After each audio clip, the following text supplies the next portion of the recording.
Take your junk and get out of my sight, Clara. This is all you've earned in 10 years old. Papers and rusty iron. My husband, Julian, tossed the old rusted cookie tin my grandmother used for recipes onto the polished mahogany table with pure disgust. He'd just signed the papers that left me with nothing. No alimony, no share in his Greenwich investment fund, not a single cent from our joint accounts, which he had masterfully drained before the trial. He stood there in his perfect Tom Ford suit, smirking, savoring my defeat. Julian didn't notice my fingers tremble slightly as I pressed that dirty box to my chest. He saw it as trash, just like he saw me. He had no idea that beneath a yellowed card for the perfect apple pie lay more than just cooking tips.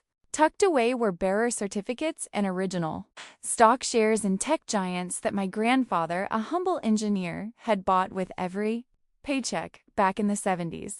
While Julian was building his financial house of cards, I was holding the key that could either save him from collapse or permanently erase his name from the American business map.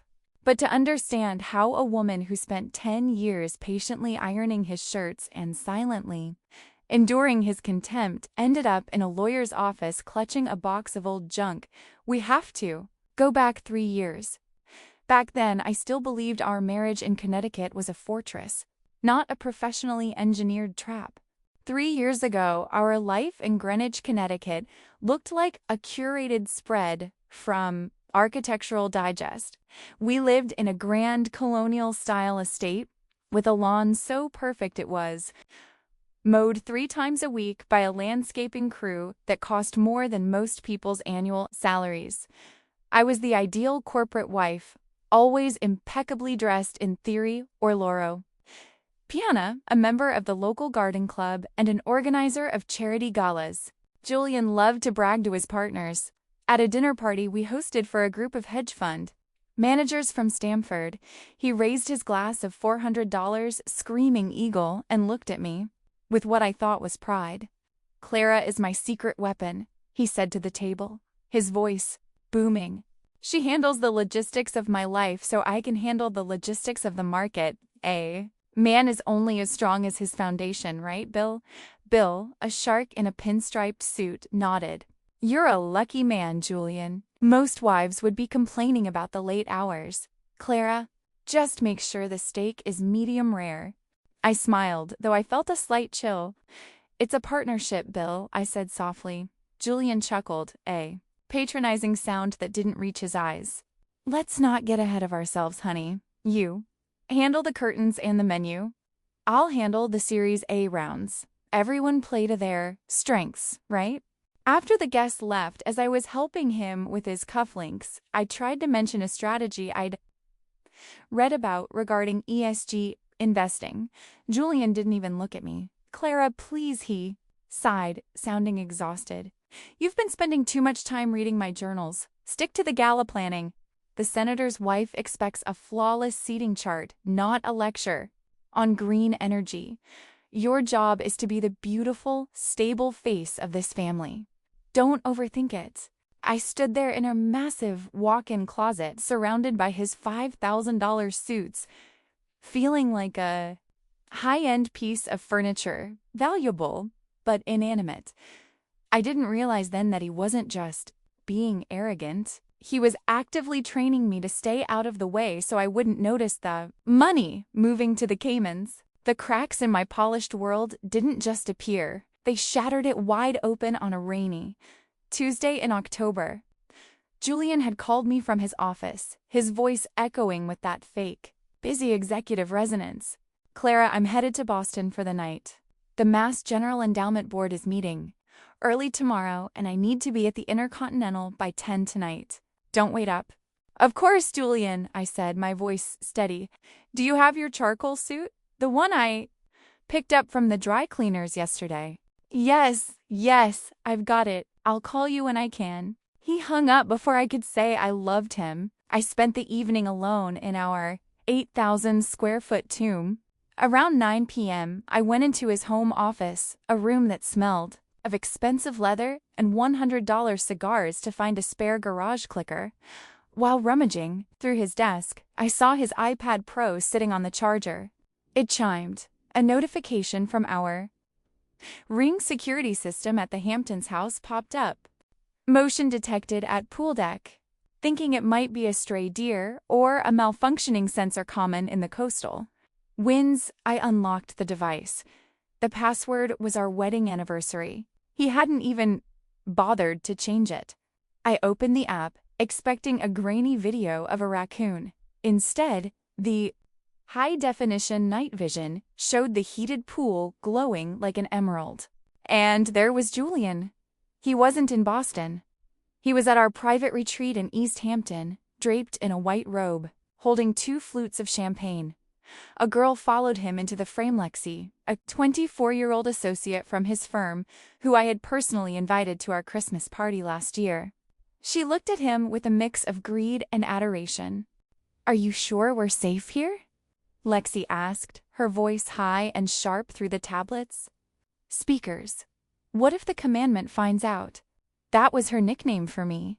Julian laughed and the sound made my skin crawl. Clara? She's probably checking the expiration dates on the milk right now. She's a glorified house-sitter with a wedding ring. Lexi, don't worry. My lawyers at Skadden have already drafted the exit strategy. We've been moving the management fees into the Cayman shell companies for months. By the time I hand her the papers, the fund will look like it's underwater. She'll get the house, but I've made sure the HOA fees and the property taxes will bankrupt her in 6 months. She have no choice but to sell it to the holding company I've set up for us. We'll get the estate back for pennies on the dollar. Lexi giggled, leaning into him. And what about her grandfather's box? You're always talking about that old tin. Julian's face hardened. That's the final piece. I know the old man hid the bearer bonds in there. If I can get my hands on those before she realizes I'm leaving, I can bail out the subprime debt I'm carrying. Once I have the box, I'm done with her. I sat there in the dark, the blue light of the iPad illuminating my face.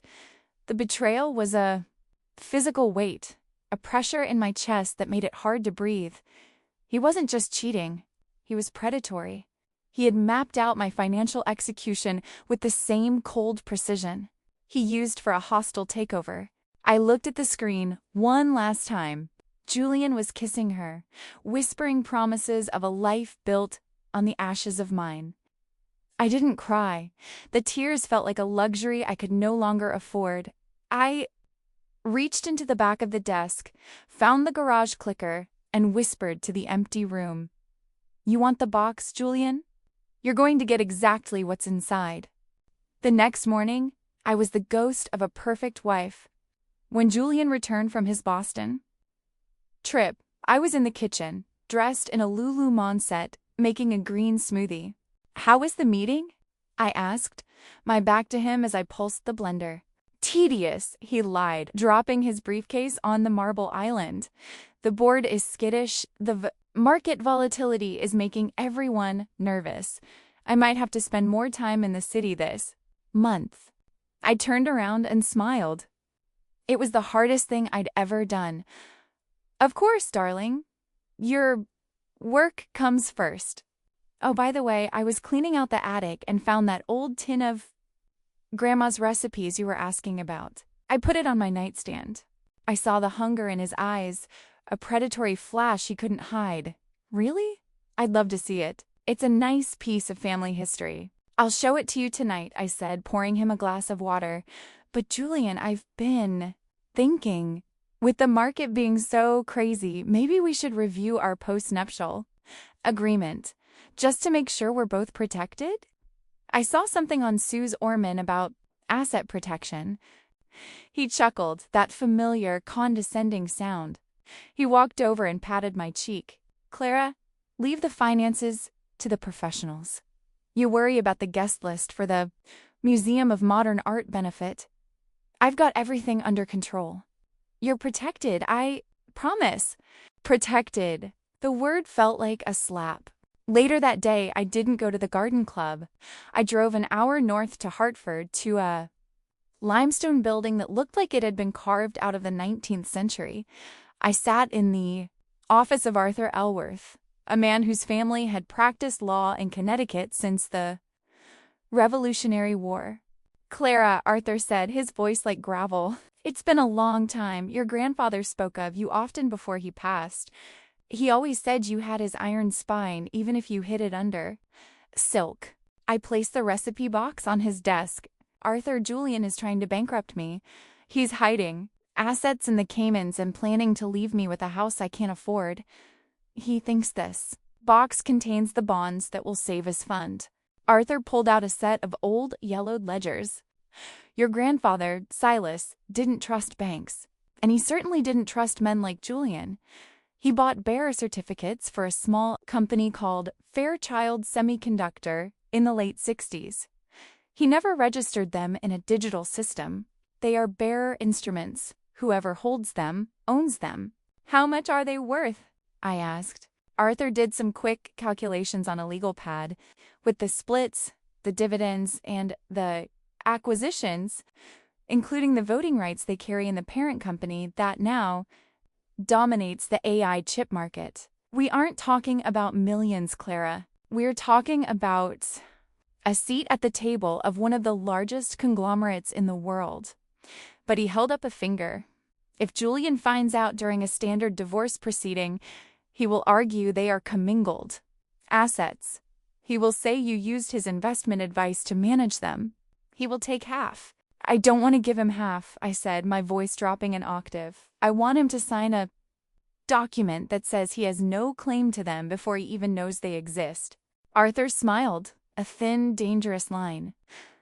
"Then we need to play a very specific game. We need to make him think he's robbing you while you're actually buying him out." The next 4 months were a grueling exercise in psychological warfare. To Julian, I was a woman slowly unraveling. I stopped booking my hair appointments at the salon in Southport. I let my roots show just enough to look neglected.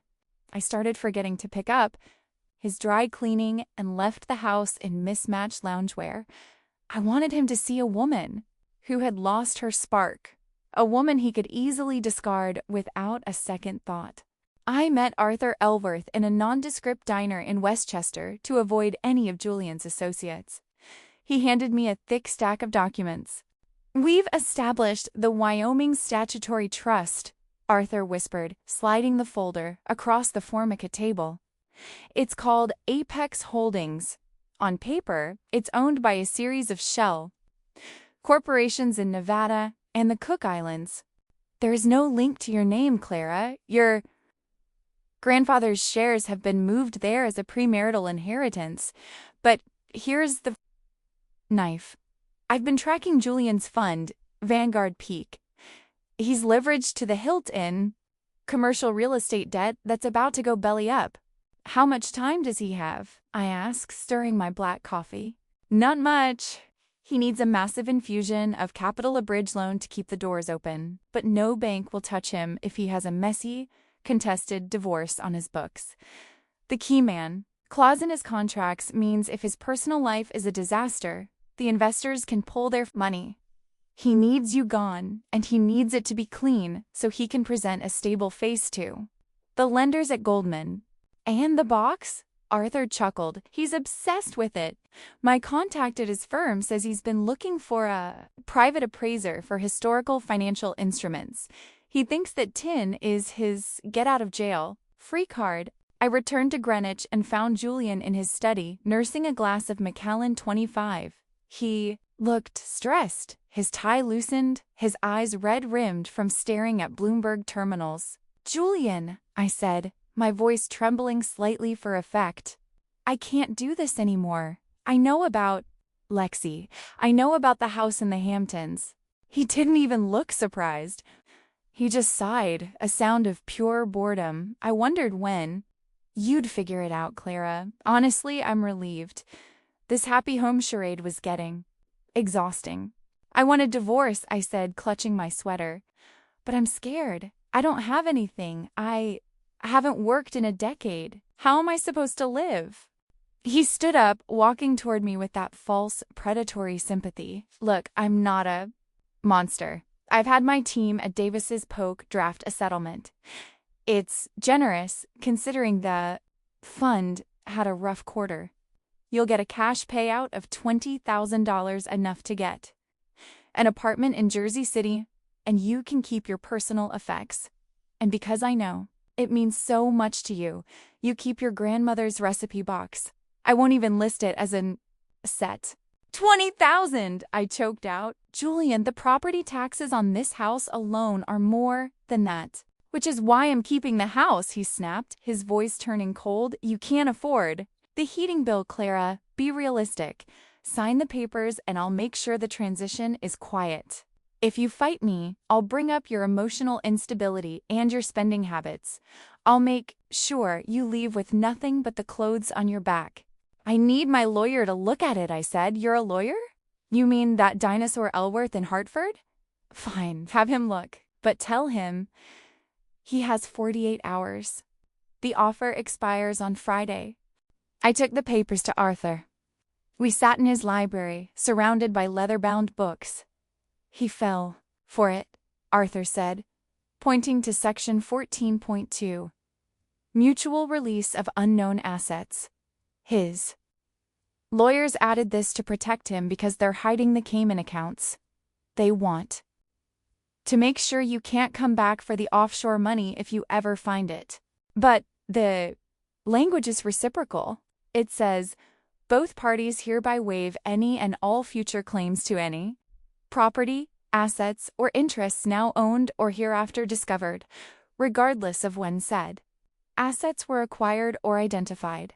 So if I sign this, he legally gives up any claim to the Fairchild shares in the Wyoming Trust, even though he doesn't know they exist. He's so busy protecting his hidden pennies that he's signing away a fortune.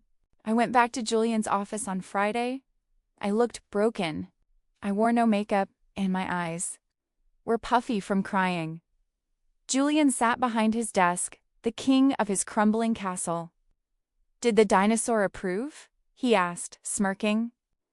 He said I should fight you, I whispered. He said I deserve half the fund. Julian laughed.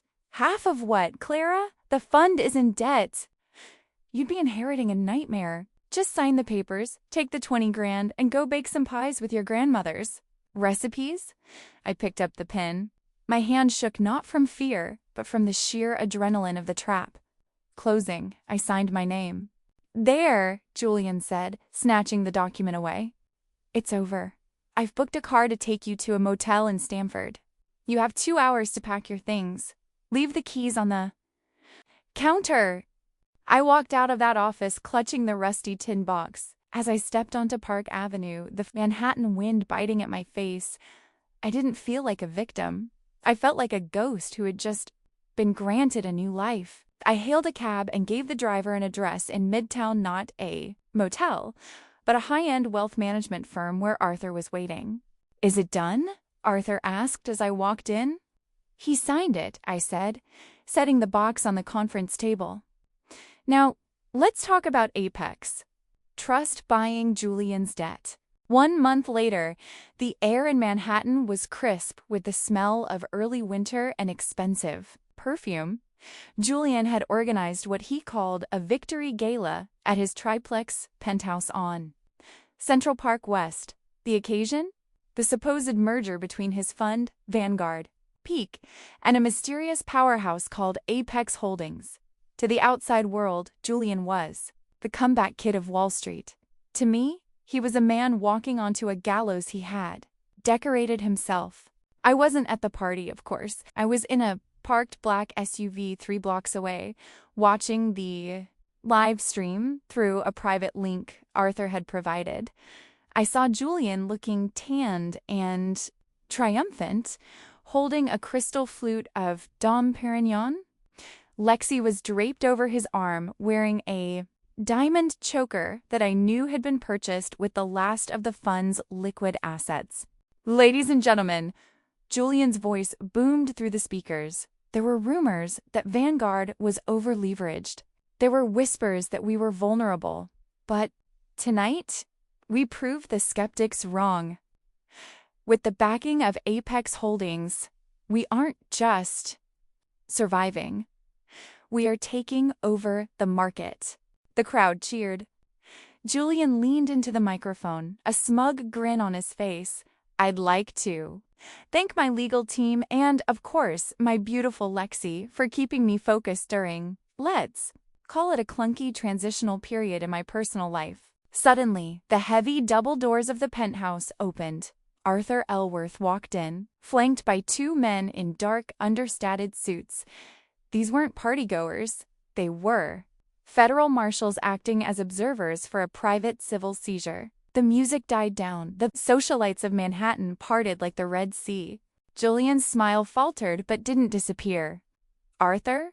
A bit late for a housewarming gift, don't you think? I told you at the settlement. Clara's business is finished here.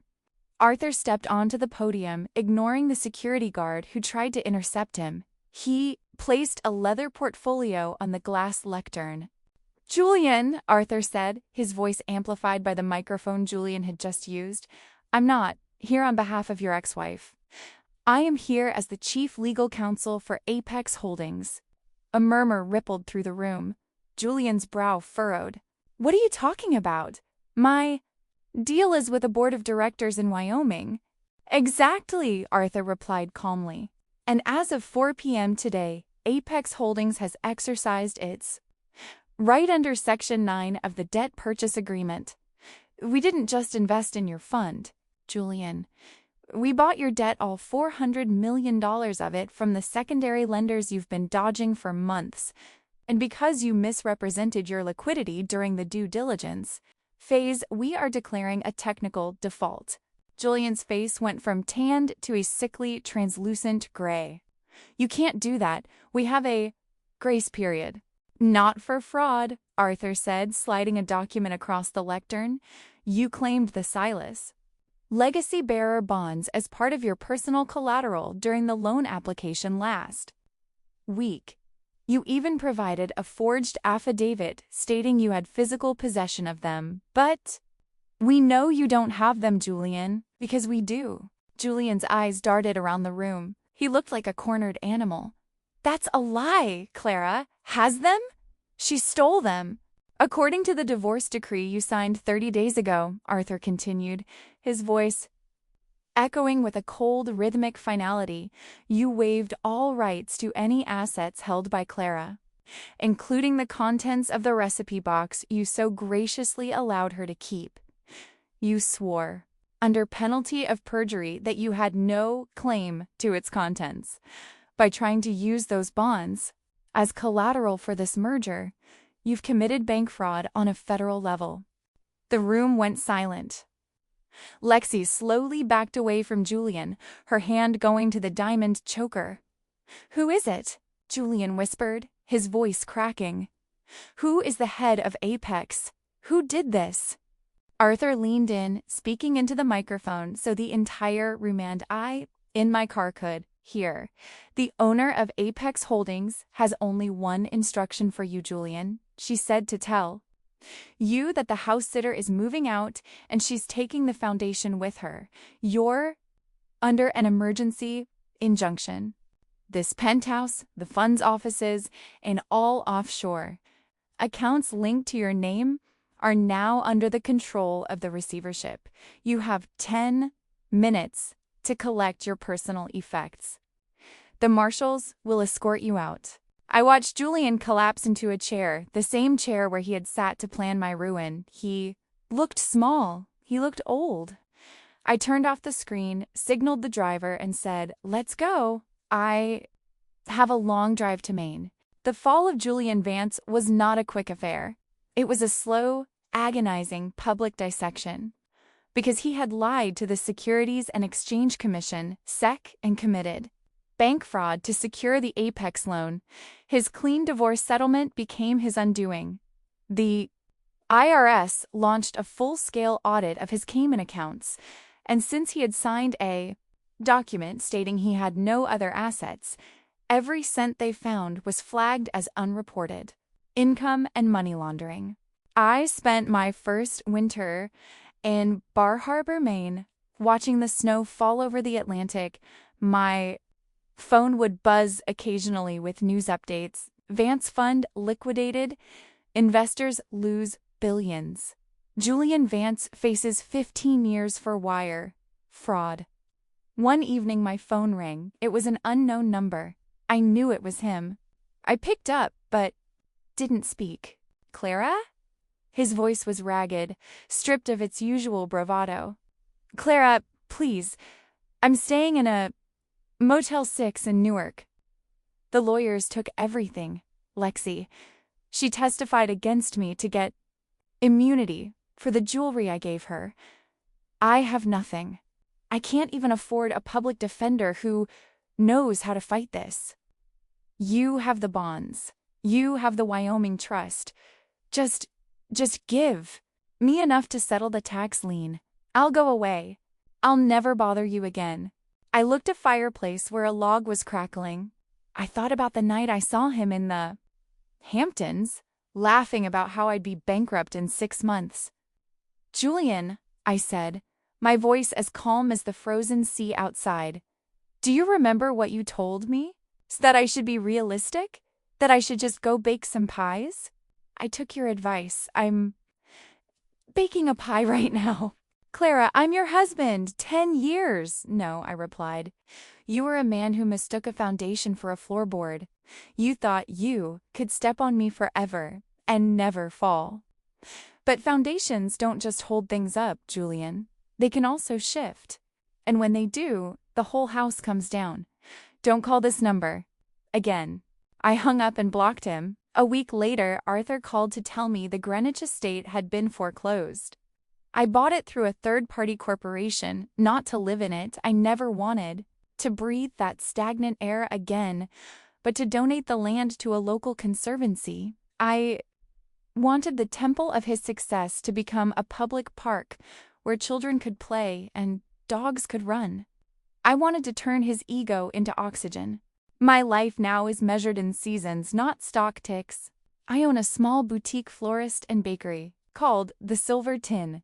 Most of my customers are locals fishermen with calloused hands who buy roses for their wives, and summer tourists who want a taste of the best apple pie in New England. I live in a cottage with a porch that faces the sunrise. There are no cameras here. No seating charts for senators. No hidden agendas. When I walk down the street, people wave to me because they like my sourdough, not because they want an invite to a gala. Arthur visits once a quarter. We sit on the porch and he gives me the updates on the Apex Trust. The dividends from the Fairchild shares alone are enough to fund 3 generations of scholarships for underprivileged students in the state, which is exactly where the money goes. I kept only enough to live comfortably and keep my shop running. "You know," Arthur said during his last visit, biting into a slice of pie, "Julian's trial starts next month. He's trying to plead insanity. Claims he was set up by a phantom corporation." I smiled, watching a hummingbird hover near my lavender bushes. Let him claim whatever he wants. A man who builds his life on the idea that others are nothing will always find himself surrounded by nothing in the end. I've learned that the greatest luxury isn't a Tom Ford suit or a Central Park view, it's integrity. It's the ability to look in the mirror and know that your hands are clean, even if they are covered in flour. Julian thought he was the architect of our lives, but he forgot the most important rule of construction. You can't build a skyscraper on a lie. Eventually, the weight of the truth becomes too heavy. I picked up the old rusty tin from the counter. It's no longer a secret weapon. It's just a box. I put a fresh batch of lavender shortbread inside and closed the lid. The quiet drama of my life had reached its final act, and for the first time, I wasn't playing a role. I was just Clara, and that was more than enough.